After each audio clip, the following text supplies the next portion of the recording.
For Swan Soap, it's Bob Hope.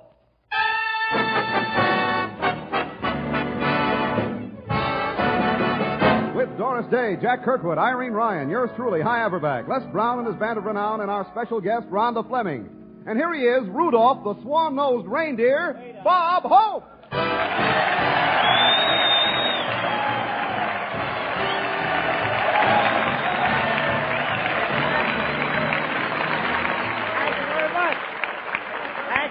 How do you do, ladies and gentlemen? This is Bob welcoming the Ohio State football team, Hope, telling you fine athletes to use Swan soap in your showers. You'll be so fragrant in the Rose Bowl, you'll confuse the opposing powers. And before the California team makes a tackle, they'll say, pardon me, you one of the players or one of the flowers? Yes, sir, we have the Ohio State football team in the audience tonight. The NBC ushers got scared when they saw all those big husky bruisers walk in. They thought it was another raid by CBS. And there was really excitement when the Ohio State boys started tearing down all the signs in the lobby. They thought the NBC stood for Nothing Beats California.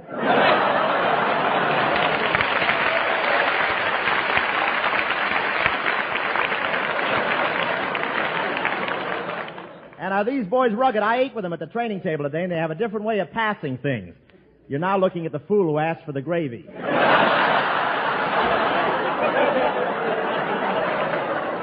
Isn't this a nice polka dot suit, huh?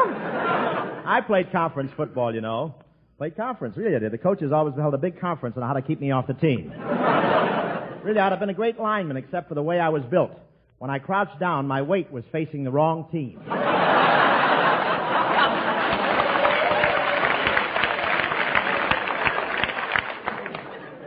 The Ohio coach, Wes Fessler, came prepared for his visit to California. He made all the fellas bring overcoats, raincoats, sunsuits, snowsuits, and diving helmets. But we fooled them. They were here 4 hours, and they ran out of clothes.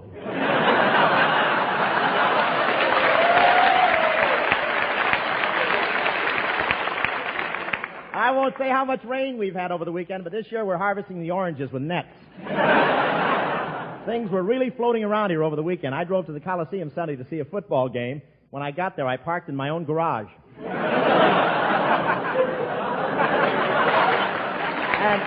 And before the game, they tossed to see what team would have the Tide with it. Yes, sir, the Los Angeles Rams were playing the Philadelphia Eagles in the Coliseum, but after the first 10 minutes, it looked like the Long Beach Mud Hens playing the Signal Hill Gophers in the La Brea Tar Pit.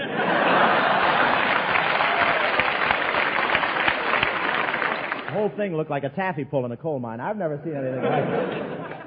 I was surprised to hear the Ohio State team is staying in Pasadena. Pasadena. Well, we all have to go sometime.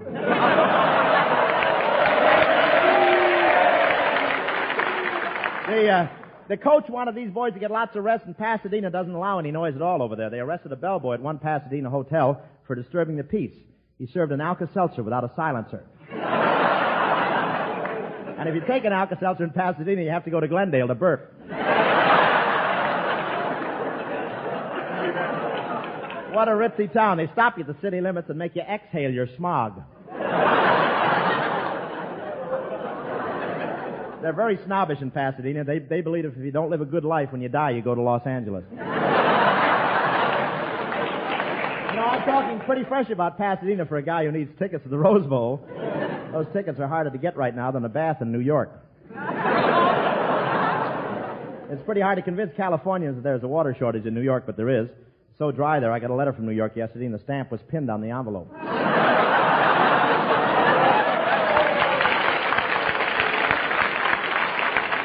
I hope they adjust that condition soon, because with the water shortage, people are drinking so much milk that last week on a New York farm, one cow turned to another and said, I hope this thing is over soon, dear. It's certainly been a long pull.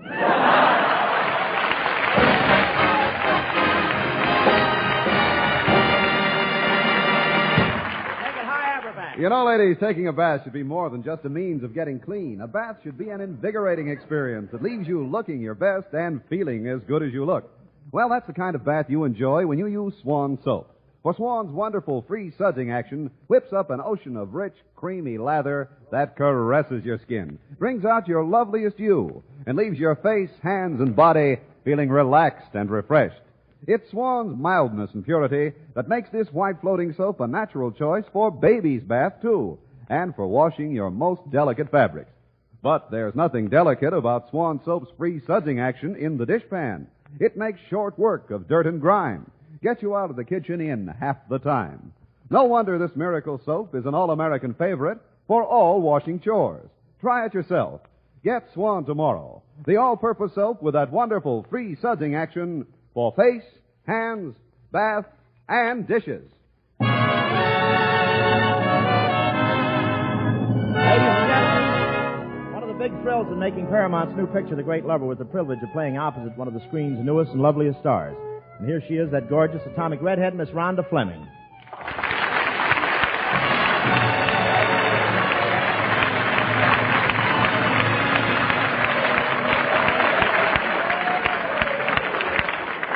Welcome to our little swan bake, Rhonda. Well, thank you, Bob. That was a wonderful introduction, by the way. But why should I get all that applause? Well, the Ohio football team is in the audience. They know a good formation when they see one. Hiya, fellas. Gee, you're certainly a lovely vision tonight. With those green eyes and that red hair, you look like a traffic signal.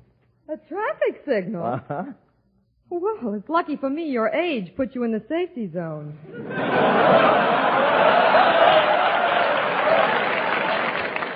Rhonda, we could go further, you know. Later, Bob. Rhonda, that's not gray in my hair. It's frost. I forgot to wear my smudge pot earrings last night. Rhonda, I haven't seen you since we whipped up The Great Lover. By the way, you know how Paramount happened to choose me to play The Great Lover, don't you? The economy wave? Please, girl, name one actor who could have played the part better than I did. Well, let's see. There's Van Johnson.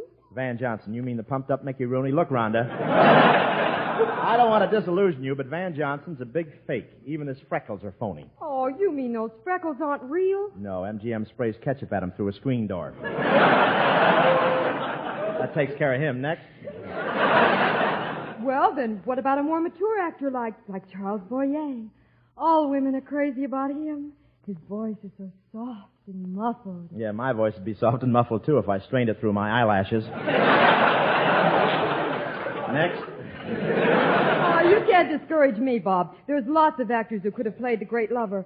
For instance, what about Cary Grant? Yeah, what about old Notch Chin? Bob, there's a dimple in his chin, and I love it. Dimple. I've got the same thing 3 inches higher, and they call it a hole in my head.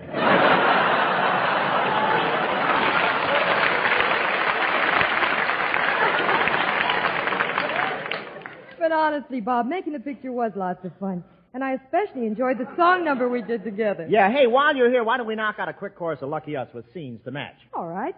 I always wondered what happened to that couple in the song. Just a bungalow for two, so right for each other. We won't need a view, we'll see one another. No glamour around us. But aren't you glad we found us dear? Lucky us. Imagine, Robert, we're actually married at last. Yeah, and wasn't it a wonderful honeymoon? Mm-hmm. But I still think we should have gone together.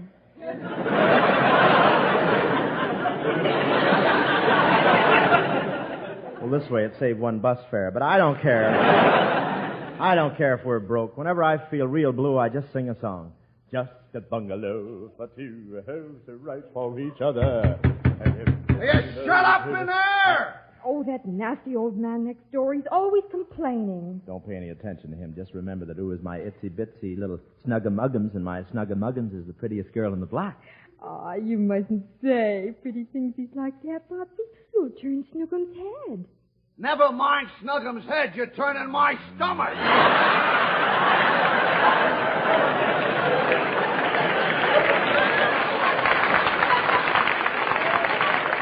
Darn him, he gets me all confused.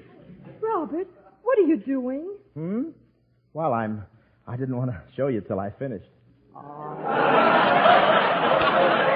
Come on now. What are you doing? Oh, I'm sewing little things. Robert, you didn't tell me. Well, I wanted it to be a surprise. I'm making a shower curtain for the canary's bird bath. Oh, how cute.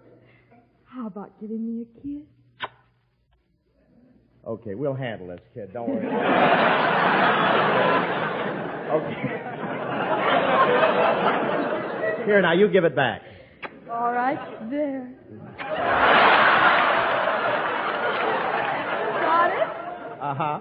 Now I'll give it back to you. No, I'll give it back to you. Then I'll give it back to you. I'll wait for a fumble if it takes all night.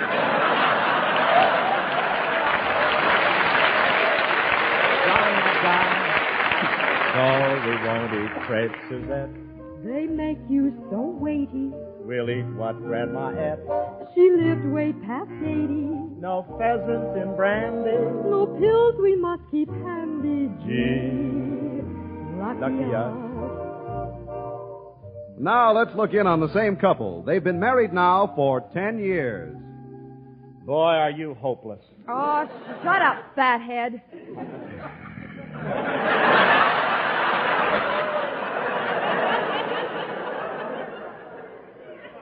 Pretty vicious reading, I thought. 10 years we've been married and you ain't learned to cook yet. What happened to the sardines tonight? Well, how should I know? When I got ready to serve them, all I did was pour something over them called vodka. Yeah, I wondered why they were whipping each other with a celery and yelling, Mule Trail!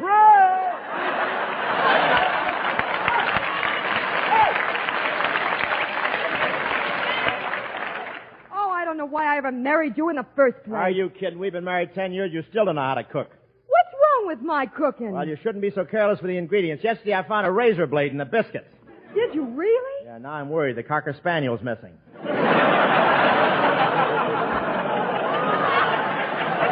I wonder what could have happened to him. I don't know, but my birthday cake had a cold nose. Well, what are you complaining about? Beg your pardon. What are you complaining about? My marriage has really been a disappointment. It has, huh? Yes, it has. I always looked forward to an addition in the family. I dreamed of sitting in the evening and listening to soft gurgling in the next room. You've got it. Your old lady's in there hitting the bottle again. There'll be socks and things to mend. I'll keep you in stitches. Time is all we'll spend. With us, time is riches. Oh, Mother, we've been married 50 years this week. I know it, Robert. Remember our first anniversary? Yes. We danced till dawn. We sure did. You put the anniversary waltz in the phonograph, and I cranked it up. That's right. Do you feel like dancing now? Yeah, but tonight you'll have to crank me up. Well, you are beginning to look kind of ancient. I noticed lately your bones are cracking up a bit. Yeah, they sure are cracking. Getting so I can't tell whether it's my Rice Krispies acting up or me sitting down. Gosh, Pa, you're not as lively as you used to be. Whatever happened to your get up and go? It went, and it ain't come back yet.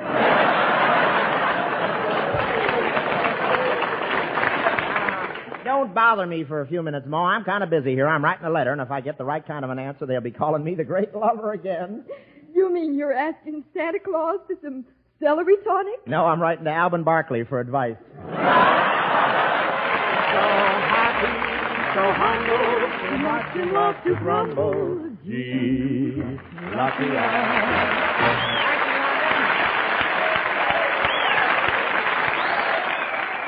Swan wrappers from America mean soap for Europe's needy. Only 11 more Care Swan days left. Send your Swan wrappers to Care, Boston 1, Massachusetts. Friends, tonight we have a message from two of baseball's all-time greats, voted this year's most valuable players in the major leagues, Jackie Robinson and Ted Williams. Here's Ted Williams from Boston. Tomorrow, most of you youngsters all over the country are starting your Christmas vacations. I know you'll have it all over the kids in Europe because there's a desperate shortage overseas of everything. Not just Christmas presents, but the very necessities of life. Food and clothing and even soap. I'm sure I don't need to remind you that Christmas will mean a lot more to you if you give as well as receive. And take it from me, you can help plenty during these next few days before Christmas. And now, I want to wish all you boys and girls a very Merry Christmas, and I know you'll get in there and pitch. Thanks, Ted Williams. And here's Jackie Robinson from New York. Fellows and girls, you can make Christmas a lot brighter for those needy kids in Europe just by spending a few hours of your Christmas vacation collecting swan wrappers from your family, friends, and neighbors, and mail them to Care, Boston 1, Massachusetts. Soap may not sound like much of a Christmas present to you, but to those kids in Europe, it may mean the difference between sickness and health. And believe you me, the pleasure you'll get from helping boys and girls less fortunate than yourselves will give you a bigger bang on Christmas morning than all the presents in the world. Thank you, Jackie Robinson. Remember, send swan wrappers to Care, Boston 1, Massachusetts. Because for every 2 wrappers sent in, Care will speed a cake of swan soap to some needy youngster overseas. Here's Les Brown and his subjects of Petrillo bringing Warner Brothers' Reason for Mistletoe. Our lovely queen of melody, Miss Doris Day, ladies and gentlemen.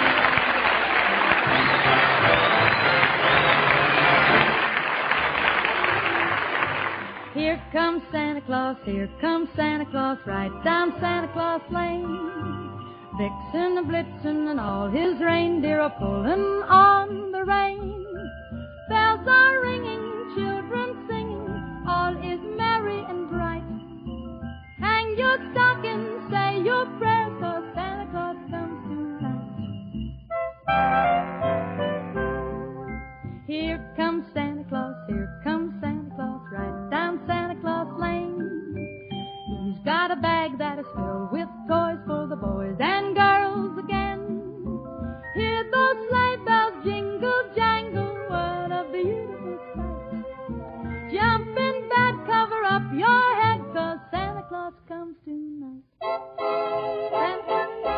Santa Claus comes tonight.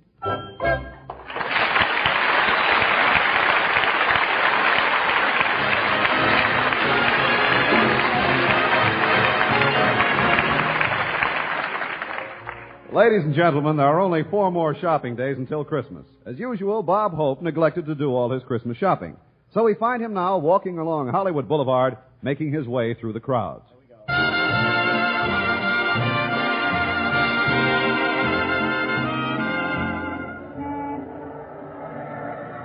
Gee, what a sight Hollywood Boulevard is.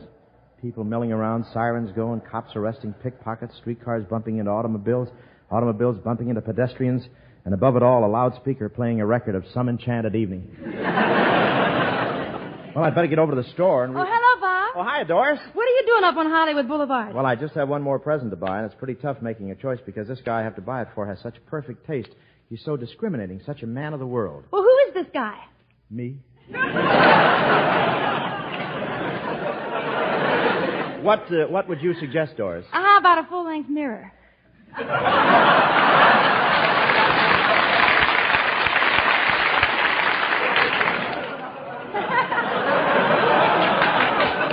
We'll cue you when we want to, you know. No, I've got a full-length mirror, Doris. I've got one of those already, and it's got a special attachment. A special attachment? Yes, every time I look at myself, a hand comes out and slips me a note that says, "Oh, you beautiful doll." You know, Bob, I don't know what to get you for Christmas. Well, Doris, I don't want to seem ungrateful, but please don't give me a present this year that you've knitted. You know how you get carried away when you start knitting. Oh, was the sweater I made for you last year too big? A little bit, but it came in handy. I now have the only Buick in town with a turtleneck slipover. Well, Paramount gave me the measurements.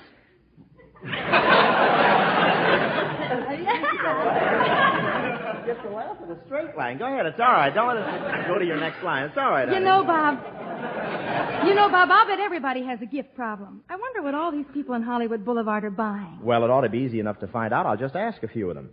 Maybe you'd like to interview me, young man. Well, how about this? How about this? Now they're devaluating people.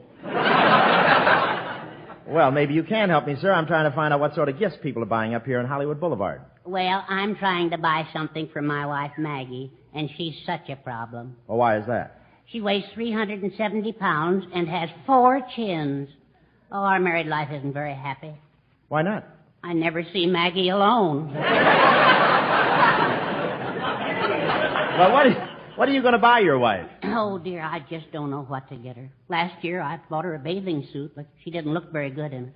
Because she's so heavy? No, it's on account of her tattoos. You married a tattoo woman? Yes, I had to. I couldn't afford a television set.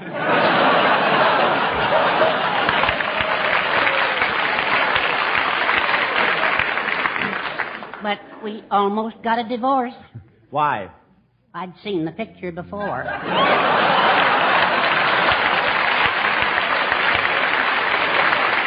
Well, thanks very much.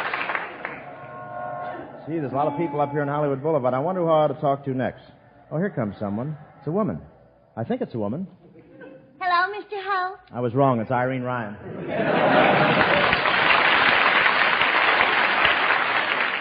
Are you up here buying Christmas presents, Miss Ryan? Yes, I just came out of the Broadway Hollywood, and it was so terribly crowded that I got shoved along into the furniture department, and a terrible thing happened. What's that? Before I knew it, I'd been gift-wrapped and sent to a family in Glendale as an early American coffee table. Well, there is a resemblance. You both have knotty pine legs. I know. Aren't they sporty?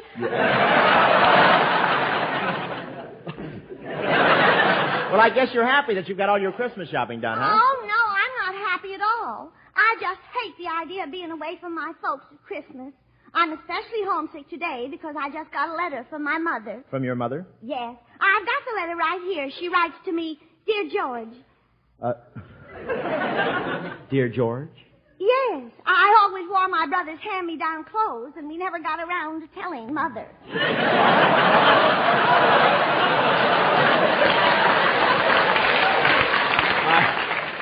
I wondered why you were wearing spats. Oh, but I don't look like a man now, do I? No, I think you look gorgeous, George. Say,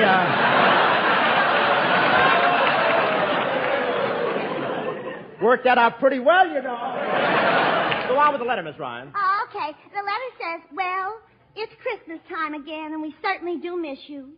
Here at home, we have the usual cold weather. The snow and ice brought on an annual attack of lumbago. It's a little better now, but I still have a terrible pain in the neck. That reminds me. How are you, dear? Gee, it's lonely without you at Yuletide season.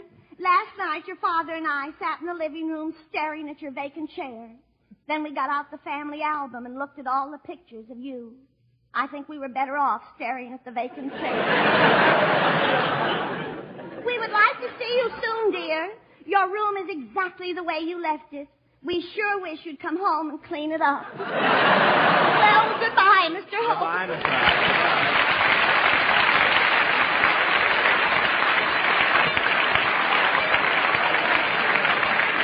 Say, there's that Santa Claus I've been seeing on the boulevard lately. Think I'll go over and talk to him. Oh, hiya, Sandy. What's the good word? Put something in the pot, boy.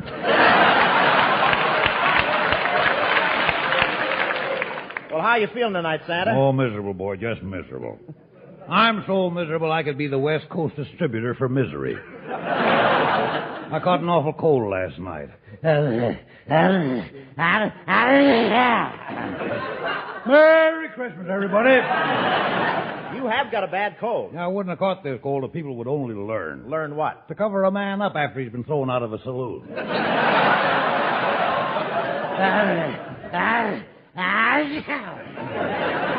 Should have worn my windshield wiper. I could have had double pneumonia. Really? Yeah, but I didn't want to make a pig out of myself.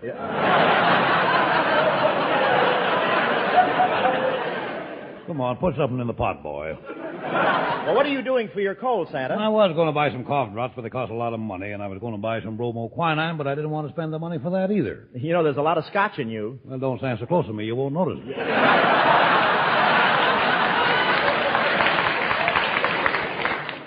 Say, look, I've been asking people along the boulevard about their Christmas shopping. Are you buying any presents this Christmas? Oh, yes. I was trying to get something for Mom, but she's so hard to buy for, you know. Pop gets her everything. Why, is he wealthy? No, he's a shoplifter. When he walks out of the May Company, the whole left side of the building sags. Merry Christmas, everybody. Merry Christmas, everybody. Well, Bing Crosby.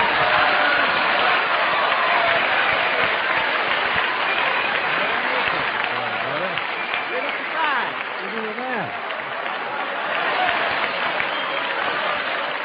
California he's wearing there. You want to get us going to get killed? How are you, Dad? Nice of you to drop in. Well, I was listening to the show outside there, Bob, and I knew you'd have some time to spare, so I thought I'd fill in the gap, you know? You've not only filled it, you're overflowing, Bob. Well, of course, this is the time of the year when people drop in on people, and you are people, aren't you? I never can tell. The insults I have to take to get a free guest star, isn't it? What's that, Robin? Just open your mouth and let's have it, Dad. Silent night, holy night, all is calm, all is bright, round yon virgin mother and child, holy infant, so tender and mild, sleep in heavenly peace,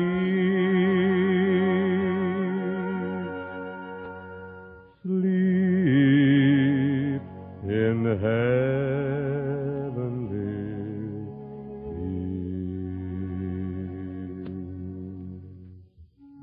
Yes, sir. What a fortunate family the Crosbys are to be able to sit around the tree on Christmas Eve and sing the carols with Tin Pan Alley's St. Nicholas, the one and only Dare Bingle.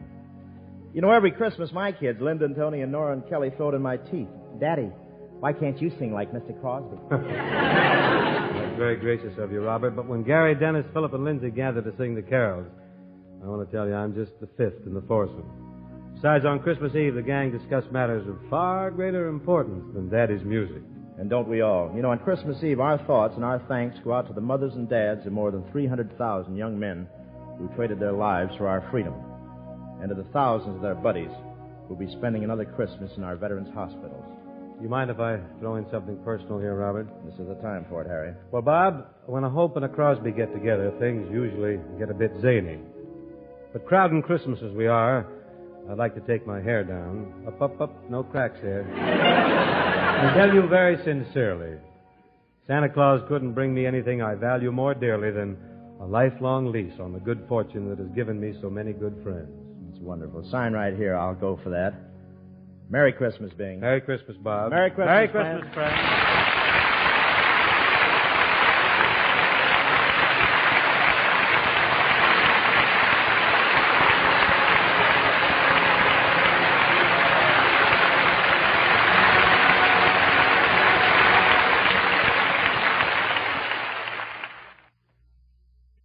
Are you that girl everyone's raving about? She found her own rave number on the dial-a-wave chart. Now she's my number one rave. She's my sweet sweetheart. Rave and only Rave Home Permanent brings you the easy-to-use dial-a-wave chart to end guesswork in home waving. A flick of your finger and there's your rave number, your personal guide to the perfect wave for your kind of hair. So fast, yet so sure, Rave Home Permanent gives you exactly the amount of curl you want, long-lasting yet more natural from the very first day.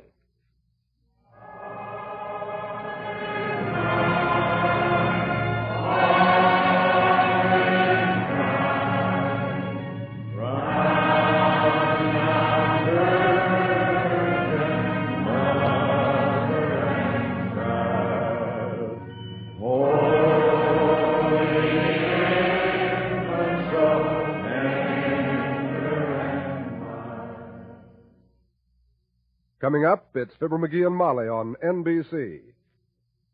KFI and KFI-FM.